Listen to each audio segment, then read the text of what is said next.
Join me today for a story of broken down buses, a grueling 26.2 miles, and my attempt to finish marathon number 87, all today on Jason's Life in 5. Good morning, Jason's Life in 5. It is just after 4 a.m. I am in Las Vegas. Today we are running the Revel Mt Charleston Marathon. Going now to catch the bus. Unfortunately, about 20 miles up the hill, the bus pulled off to the side of the road with car trouble. They're now loading us onto a second bus after we've been sitting on the side of the road for over half an hour. So they started the race, even though our bus just barely got here. I need to pick up my bib. I was on a bus that broke down. Oh no. Welcome.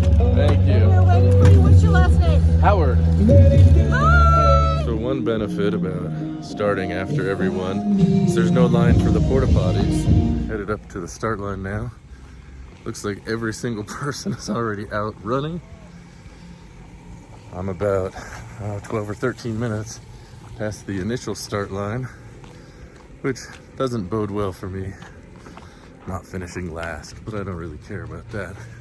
But take a look at the scenery up here. It's gorgeous. The sun getting ready to come up. Looks like some people waited for me, so they have someone to pass. Have a good race. Thanks, you too.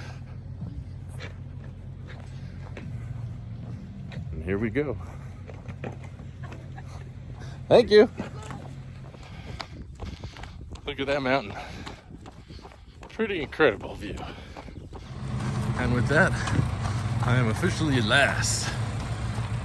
Woohoo! They must have reported me as looking bad already.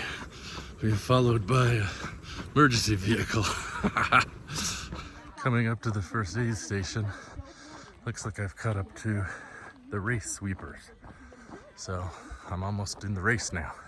Interesting fact, there's a trail near here, and evidently back in, I think it was 1945, during a blizzard, a U-2 plane, it was secret at the time of course, crashed, and evidently if you hike the trail you can go a short distance off the course to find some of the remains of the wreckage.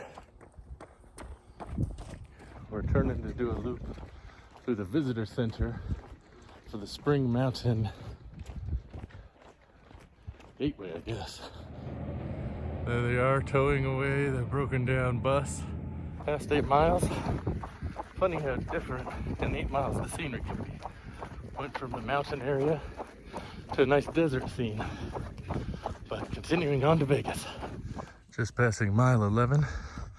Starting to feel the effects of the heat and the direct sun. Coming up on the halfway mark, here we go.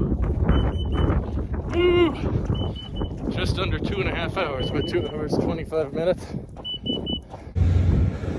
Some people riding horses.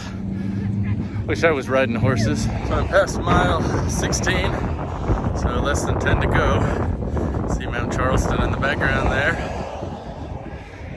Here's where I'm headed. Coming up on mile 18, but I had to stop and take a look at this. So I can't help but wonder, does the Star Trek fan club come in here and pick up trash, or do they come and beam it up? Coming up on mile 20, you see Las Vegas starting to show up there in the distance. Not sure if you can see it on the camera, but it's there. Coming up on mile 23, reached the part of the course where it's houses, freeways, housing developments, and desert. So just kind of a less exciting, ugly part of the course, but the exciting part is we're almost done. Tucson, Arizona, get up for Cindy! Thank you. Well, I did it. Finished race number 87 on the quest to 100. Got the medal. Time was good, 5 hours, 34 minutes. So much better than any of the others this year. Overall, the race is good. I would recommend it. Really good downhill. Fortunately, the weather wasn't too hot. But that's it for today, and we'll see you next time on Jason's Life in 5.